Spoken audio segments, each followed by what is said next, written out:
Hello guys, welcome back to my vlogging channel. तो आपको मैं दिखा रहा हूँ मैं होंडा का ये ब्रांड है।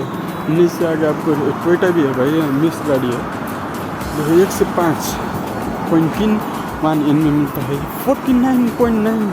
ओ भाई, ये तो भाई मैं भी खरीद सकता हूँ, अभी नहीं, बाद में। 49 नहीं अभी नहीं है, नहीं खरीद सकता हूँ, अभी नहीं, बाद में।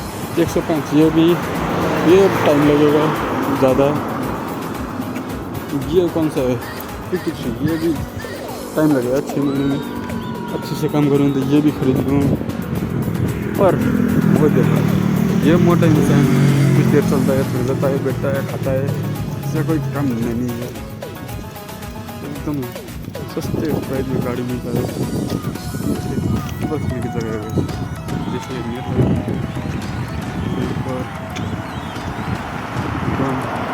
उससे ज़्यादा बड़ा है ये है।